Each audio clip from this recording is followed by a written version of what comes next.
ആലപ്പുഴയിൽ CPM-നെ പിടിച്ചുലച്ച area committee അംഗം A P Sona ഉൾപ്പെട്ട നഗ്ന വീഡിയോ വിവാദത്തിൽ പുതിയ വഴിത്തിരിവ്.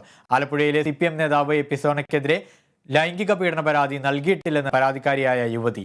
പാർട്ടിയിലെ വിഭാഗീയ പ്രശ്നങ്ങളിൽ പകപോക്കാൻ വേണ്ടി ജില്ലാ ഒളിമ്പിക് അസോസിയേഷൻ പ്രസിഡന്റ് VG വിഷ്ണുവും ഒരു ബ്രാഞ്ച് സെക്രട്ടറിയും ചേർന്ന് വ്യാജ പരാതി തയ്യാറാക്കി പാർട്ടിക്ക് നൽകുകയായിരുന്നുവെന്ന് ഒരു പരാതിക്കാരി വാർത്താസമ്മേളനത്തിൽ പറഞ്ഞു.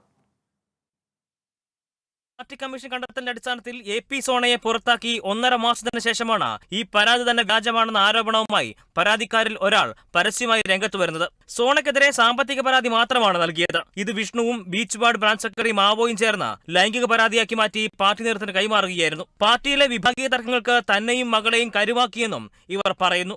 സാമ്പത്തിക ഇടപാട് മാത്രമാണ് ഞങ്ങൾ തമ്മിലുള്ള പ്രശ്നം, അല്ലാതെ വേറുള്ള രീതിയിൽ ഒരു ബന്ധങ്ങളും നമ്മൾ തമ്മിൽ ഇല്ലാത്തൊരു കാര്യമായിരുന്നു. ഒരുപാട് രീതിയിൽ എൻ്റെ മകളെക്കുറിച്ചാണെങ്കിലും എന്നെക്കുറിച്ചാണെങ്കിലും മോശമായ രീതിയിൽ ഒരുപാട് കാര്യങ്ങൾ പരാതിപ്പെട്ടു. ഞങ്ങൾ ഗോവിന്ദ മാഷി എന്ന് ഞാൻ പരാതി കൊടുത്തിട്ടുണ്ട്, റിട്ടേൺ കംപ്ലൈൻറ്റ് കൊടുത്തതാണ്. ഞാൻ സഹതാവിനും കൊടുത്തു. അത് കൊടുത്തു എന്നറിഞ്ഞു കഴിഞ്ഞപ്പം ഞാൻ താമസിക്കുന്ന വീട്ടുകാരെ വിളിച്ച് ഭീഷണിപ്പെടുത്തി. എൻ്റെ ജോലി നഷ്ടപ്പെട്ടു. ഇപ്പോൾ ഒരു നിവർത്തിയില്ലാത്തൊരവസ്ഥയാണ്.